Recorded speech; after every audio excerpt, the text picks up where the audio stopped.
What is up, everybody? I am your host, War Mothershed, and this is the War Ready Podcast. Growth is hard. I have a awesome interview today with one of my producers, good friend of mine. His name is Anthony Church, and I am so excited to present this interview to you. It is jam-packed with a bunch of background on myself, what he does as a producer, the type of music, and things that we're striving towards going on in this next coming year. So you're going to hear all sorts of awesome stuff. All I can say is buckle up because you're in for a ride. Welcome everyone to episode number 95 here on the Proven Knowledge Podcast. This is the Creator Series. Today I have an Oklahoma City artist. I've been working with this guy now for almost a year on a lot of music, a lot of special songs that have yet to come out. I'm excited for all of it, and I'm excited to see what this guy's been doing recently. War Mothershed is here. How are you, man? Oh man, I'm blessed to be here, man. It's an honor. It's 95 episodes. Like, you're almost at the 100 episode mark. You got to do something special. We're starting the countdown. I'm already trying to plan that for real, but I'm happy to have you here today on episode 95 and everything. And basically, to start out, we kind of have the guests give a bit of background. You know, how did you get into music? How long have you been doing it? Kind of just the basic information for those that might not know you and what you do. Well, for starters, my name is War Mothershed. I'm out of Oklahoma City. I'm 23 years old as we were recording. And literally, I got my start in music really at an early age. You know, everybody has their own, favorite artists growing up. Mine personally was like Eminem, Kanye, Lil Wayne. And I literally can remember, like, those days when you weren't supposed to be doing certain things, and let's say for instance you get sent to your room. I'm in my room playing Kanye West Can't Tell Me Nothing on my whole little mad at the world, I can't believe she told me I can't ride my bike with my friends, man. And literally from there, like, I've always wanted to be a rapper, and I didn't know how to be. But it wasn't until like third or fourth grade when I was just like, well, maybe I could just perform it, do covers. I did like talent shows, things like that. But it wasn't until junior high when I really started to try and kind of, write, just express myself, whether it was like a journal or just trying to put my thoughts to paper. And it took time. It took a lot of practice, and honestly, it has been a long journey. But literally from, I want to say, my junior to senior years when I actually started to get some traction. I did a couple rap competitions. I was featured on the cover of some magazines. I got to travel a bit. A couple years later, I got to do a tour in Seattle for a week. So, I mean, it's been a crazy ride, and I'm just blessed to be here. Mm-hmm. It's great to see, man. The Kanye thing sounds like me. I'm like, God, is that my childhood? Like 10 years old, listening to all that stuff. So that's kind of crazy, like parallels right there. But like, man, you have literally been just putting in the work. And I don't know if you remember, like, how just me and you kind of got reconnected. So you were in IG Live, right? And it was probably like March of last year. And you were recording some song. I don't even remember what song it was. And I'm like, you know what? I haven't talked to him in a while. I'm just going to say something. I was like, sick, man, like fire. I might have some tracks for you. And I swear to God, you said, like, I'm bodying everything you send me, so just send me anything. Literally. So I was like, what does that even mean? And start over and just see where it goes. And literally, it's been almost a year now. You just sending me back just the craziest songs ever. So, like, touch on that, like, the whole last year in general of you working, like, on these songs and what you're putting together. And then obviously in your podcast you touched about last, I think January, you said you had like an accident and everything. So share about kind of what it's just been like having that whole thing come to fruition now, and like, where are you today? Like, how do you feel about doing all of this crazy stuff in the last like year and a half?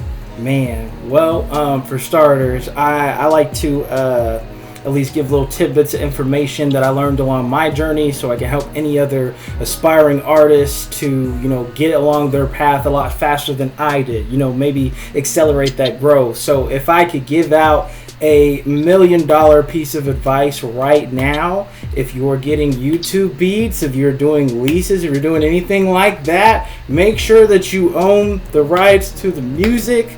Don't do what I did. Just go on YouTube, rip a beat off, and make a song to it, because you can't do nothing with it. So bringing that back to how me and Anthony have met. I have been sitting on songs for what feels like forever now, like lifetimes for me, because I'm like, I have all this great material, but I can't post it because it's not mine. But literally, I've just been working on developing my delivery, my song structure, and I guess you could say appearance on the songs, whether it's a softer approach, more aggressive, and literally finding the producers that will support and, you know, give me the opportunity to come record and make music on actual, you know, professional basis. So I'm like, okay, let's make this happen.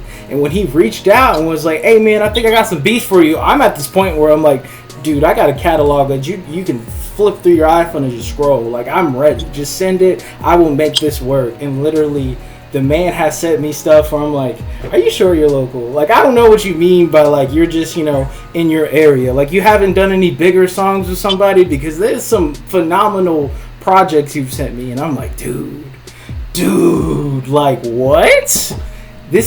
I'm just baffled sometimes. I'm like, I have no choice now. I have to do either something brand new specifically for this, or I have to find a song in my catalog that is just like worthy of said, you know, instrumental. And literally from that entire process of like from 2019 to now, I've just been working with producers and videographers to make all this come to life. And it wasn't until January of this last year where literally I was working with this moving company, right?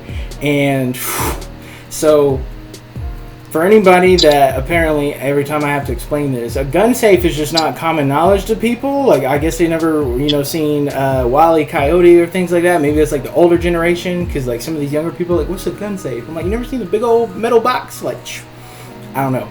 But literally, it's a big old piece of like steel, titanium, whatever it is, and it is at least like anywhere from 400 up to like 1,200 pounds, given the size and how much stuff could be in it. This in particular, I'm about like 5'10 and a half, 5'11. It's probably about my height and about 3.5 feet wide. So we estimated it to be about 800 to 1,000.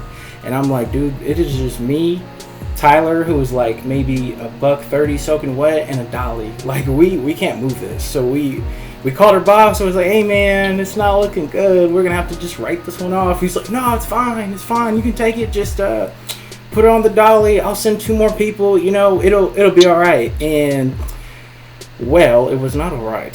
So basically, what we had decided, because I was the bigger individual of the group, I was gonna pull it up the ramp, and then they were gonna push it from the bottom. So basically, if this is said gun safe, I'm over here pulling it on the dolly, like, trying to go up this ramp to the truck, and they're at the bottom pushing it, and it literally took a full tilt from here to pinning me against this ramp.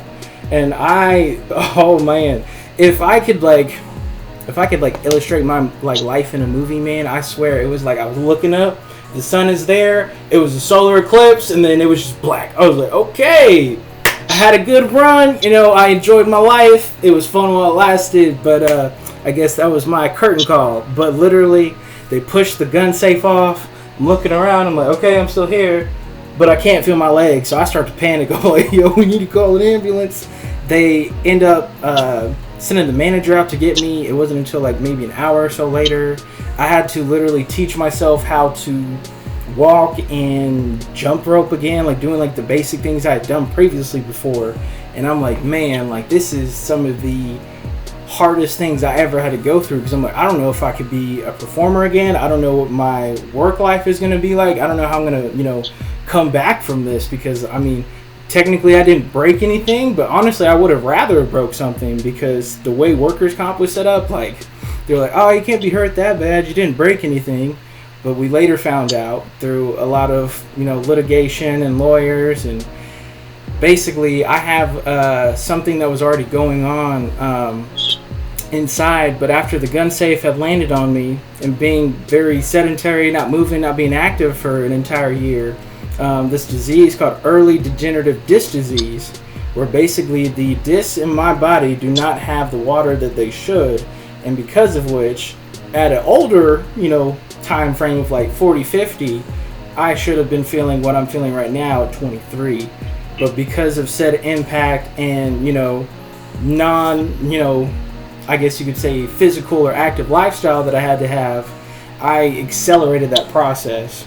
And literally, for the rest of my life now, I can't do physical labor jobs, which is primarily my resume. So I'm like, now I got to reinvent myself. I got to really double down on this podcast, this music stuff. I was already planning on going back to school, so I'm like, I got to make this work one way or another. So literally just trying to literally go against all the odds is my mission right now.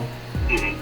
It's literally the craziest story ever. Because like when you talked, I think it was the first episode of your podcast that you talked about it, and I was like, just the way you handled the situation is crazy, because I feel like it's just such a crazy thing, and a lot of people would probably just be down and out and kind of just super in a depression. Like, you probably couldn't get out of it. You're probably just like, what's the point of even doing anything at this point? But it's good that you took that situation and kind of flipped it to your advantage, and now you're like, well, if I can't do these things I used to be able to do, let me try and help people this way. Like, because I'm good at this, I'm good at creating, I'm good at doing music, I'm good at spreading a message. So I think that's literally the best thing that you have done through this whole thing, is just make, like I said, the podcast. And every one of these songs that, I've been sending you, because I think I checked, it was probably 100 some beats I've sent at this point.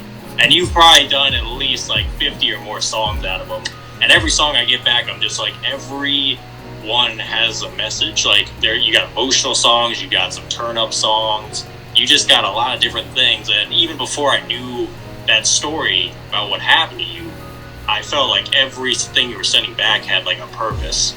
And I was like, this is some special music right here. I get a lot of songs back from different artists and stuff, and they're really good, but just something about these songs you were sending back, I was like, I'm just glad to be a part of it, honestly. So I'm looking forward to when, people get to hear whatever they get to hear. I don't want to give anything away, because it's some special stuff. That's all I'm going to leave it at. But definitely inspiring, man. What you have done through this whole last 2 years, man. Just everything you're doing. So love it, man. Thank you so much, because literally, the depression and being down and out, that was real. I literally am sitting in the living room of my girlfriend's couch, I don't know how I'm going to be able to get up and make it to the bathroom by myself. And I'm like, I should not be experiencing this going into my Jordan year. This is not what I had envisioned. So literally, I'm how do I put this? I'm not very religious, but I am spiritual in a way of when I look at religion, it seems very, by the book, very structured, but at the same time, there are contradictions that I'm not saying they're right or wrong, but for my perspective of what this all-powerful being is, if it was meant to be an example through Jesus, I don't think that these said examples of why we shouldn't do this or why we shouldn't do that is enough to justify it, knowing that Jesus or Muhammad or who all these other people were. It doesn't make sense to me. So personally, having to soul search, having to really dive in and think, if I can't perform, could I still do music? I'm literally picturing myself on a stage, my name's Wheelchair War, I'm coming up, what's up? Just trying to make the most of the situation. I'm even if I couldn't perform again, if I could still make music and it helps people, I think I should do it, because I still love to do it. But I had to find that spark and that, I guess you could say, reignition of my drive and purpose again, because I'm I can't have just come all this way for nothing. My life isn't over here, so there's got to be something to keep pushing forward to. And literally just through time and I guess you could say a lot of healing, not only just physically, but mentally and emotionally, I had to come to that crossroads of look, you can either let this, accident, this tragic situation define you, or you can define the situation and make the most of it.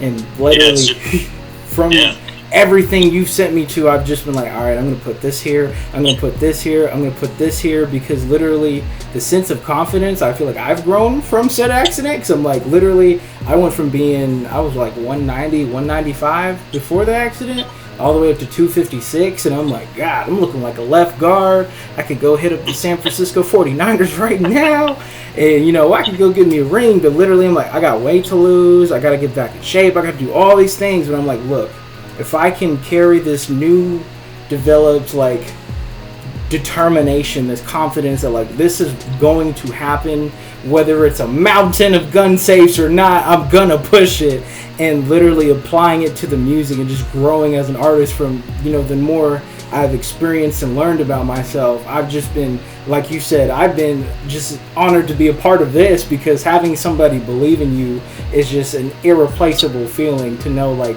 hey man, I know I reached out to you about making music and it's really great, but I didn't expect to be a part of something like this. So I want to know that it is an honor. And I'm like, oh, I'm just honored to be here, man. Like, I'm just excited for everyone to hear it. Like when people start hearing this stuff, man, it's gonna be monumental. You do come from a football background though, so that left guard thing might not be too far off the books. Shoot, I mean, if I did, I mean, I could get a couple years out of it, make a couple mil, but at the same time, I'm 5'10". They got some 6'6" D linemen. I mean, if I could become a kicker. Oh yeah, I'd be set. I was gonna say like that almost is like a special team's like height and weight, honestly, like because you could body some people like heading straight on like during kickoffs and shit. Oh like, man. But I was so worried for a second. I was like, let me not just say anything profane or, you know, out of the ordinary here. I don't know what kind of podcast this is. So oh no, it's free reign. It's free reign on this podcast. Oh, thank God! I was like, I don't want to have to make you go go through and censor everything. You won't even cut this out because this is great. But I did want to get to you being in Oklahoma City. Now I don't know if you have been there your whole life. I'm assuming that you have. But I kind of want to know what your take on specifically the music scene, maybe even the art scene is in Oklahoma City. Like, how do you view it from your perspective, like where things are today? Man, so little background on me. If anybody who has family in the military or the oil field, they will understand as far as travel, they are very identical. Wherever they go, you go. So like literally from an early age, I remember just packing up and moving, packing up and moving, packing up and moving. I'm like, man, I hate moving. To then eventually go to a moving company and like, this is why I hate moving. I hate moving all this shit. But at least I'm getting paid for it now. So literally from like, we went from Oklahoma, well, technically I was born in Norman, went to Broken Arrow, went to Virginia, had family in like the Pennsylvania area for a little bit, came back to Broken Arrow, we went to Tulsa, this little place called Glenpool.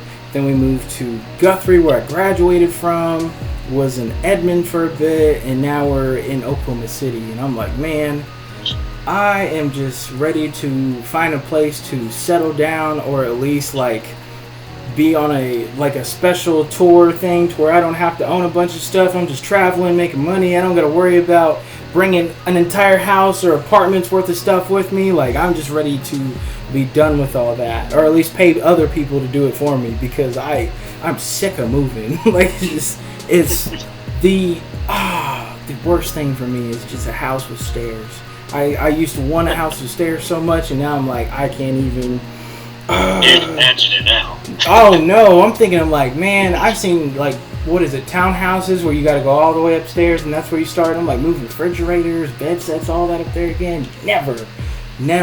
But back to like the Oklahoma music scene, like literally over like the last 6-7 years, because if I started really in junior high, I want to say like the local scene at the time wasn't really developed from what I understood. And then once I got in high school, you know, there were some rap competitions going on with the local radio station 103.5 and a couple other things going on. So I was like, I mean, what do I got to lose? I can find out where I am, I guess, in this, you know, pond of fish. You know, where am I at? And going in there and winning the competition against people, one of which is a producer, but he's now a platinum level producer. I'm like, okay. So, you know, this is some pretty formidable people. And literally, I am just like astonished. Like, I was able to do that then, but at the time, like, the scene was growing. There was more artists like trying to get their name out. They're traveling, they're doing this. But really what I'd like to see from the local scene is just like more unity, because at least from my observations, right, you get the West Coast and the East Coast. So it's all these like groups in a sense, like they have their cliques here, they have their cliques there, but it's never so much of like a, you know, I'm better than you, so blah, blah, blah, or, well, I don't like the way that you rap, so I'm not gonna support this. Like, they all come together collectively, even if it's like Chicago to Dallas to Houston to Atlanta. Like, it's just really rich in culture, and they just appreciate the music. Where I feel like it's like the crab in the barrels theory here, where it's like everybody is just so desperate to make it out that they're pulling each other out. I'm like, hey man, like I really don't care who makes it out first or who makes it big. It's just like, if everybody is trying to make it happen and they're willing to put in the time, the work, and the extra effort to do so, by all means, I think they should give a chance, or be given a chance, excuse me. So if I was fortunate enough to be able to do that, I would love to create a pipeline for Oklahoma artists, because there's just so many talented people here that just go unnoticed, because people are like, Oklahoma? Isn't that where, like, what's his name? Garth Brooks and all these other people from? Carrie Underwood? Like, I don't want to listen to a rapper from Oklahoma. Like, most people think that well, I technically am, I guess, from the East Coast. We're like, you sound like you're from the East Coast, or you sound like you're from da-da-da. I'm like, well, just took a little bit here, took a little bit there, took it to the middle, mix it up in the pot, serve you up right here. I think that's great, though, like, kind of a long-term goal, if you could make that happen, kind of just to give back to the next generation, too, coming out of that area as well, because I totally agree with what you said. I think it's like, everyone kind of gets clouded, like, their vision, as far as you think you're competing with everyone else, but it's like, you guys all have the same goals in different ways, but you should all be trying to lift each other up, you know what I mean? Like, you're not trying to just compete, like thinking that there's only one of you that's ever going to make it out. It's like, no, like, everyone can make it out, especially in music, because it's like, there's no one way to do that, you know what I mean? Especially to be an artist. It's like, there's so many different avenues you can go, and people you're going to meet, and the journey is pretty unpredictable for everyone. It's kind of just, how far are you willing to go to make it happen? So I think that's something that a lot of people forget. And like you said, since it's not like a huge like scene that everyone's looking at, it's like, I feel like people, I could definitely see what you're saying about, like, there might be desperation creeping in, especially for people that have been at it for a while, and they're like, how am I ever going to make it out of here? I might need to move to Atlanta, where things are more, popping, you know what I mean? Or there's more stuff going on there. There's more stuff going on in New York or LA or whatever. But it's like, you can really make it from anywhere. It's just about, how are you approaching it for yourself? What do you want out of a career? You just got to get more specific.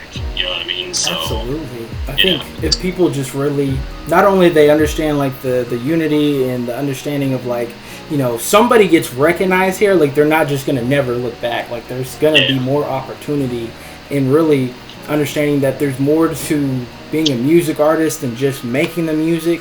It's there's a beautiful book that I've gone through a couple times now called 4D Songwriting, and literally it's like no different than a restaurant. If you go into a restaurant, there's decor, there's furniture, there's menu styles, there's all these different things going into it, and it's no different than being a music artist. If all you're offering is music, you're going into a blank building with no furniture, no decor, no nothing, and there's just a bowl of soup just chilling right there.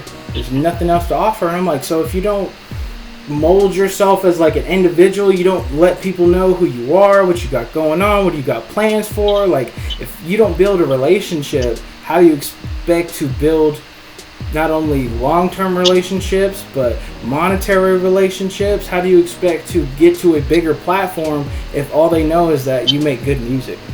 Mm-hmm. Yeah, they got to see a face behind it too, or else the soup has to be pretty damn special. Honestly, like, I know MF Doom was, a phenomenal guy that wore a mask, but even then, for the time that he was still in an area where they had this unity going on, and he was still a part of the culture and whatnot. And I think if people want to move out to another state, or even sometimes like other countries, to go out and do the damn thing. I thought about going to the UK and trying to get a start out there, because UK apparently loves American rap. So I'm like, let me go out there. They love live music. They're all about showing up and getting active. So honestly, wherever you can make it, do so.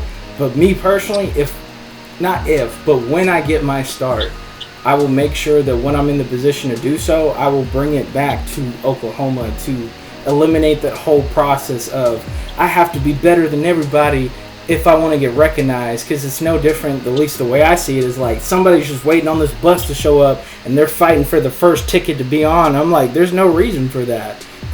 there's just no point, because really you're not doing anything to help, I guess, facilitate an environment that wants to bring people to Oklahoma and have events or have shows, because there's nobody that wants to deal with that kind of drama. Yeah. Wow. So, I mean, that is the first half of the interview. I hope you guys really enjoyed it. Tune in next week for the second half of the interview. Like I said, big shout out again to Anthony Church. Thank you so much for the work that you're doing, interviewing artists, getting the name out there, and most of all, making quality music. Like, man, keep doing what you're doing. I'm so excited to preview the stuff that we got coming out in the future. Once again, this is the War Ready Podcast, Growth is Hard. Check in next Monday at 4 p.m. so you can be up to date on what's going on, what we're covering next, and find out something new, find out another life hack, help somebody you love. Man, thank you all so much for the love and support. Hit the like and subscribe button. And as always, peace, love, positivity. We out.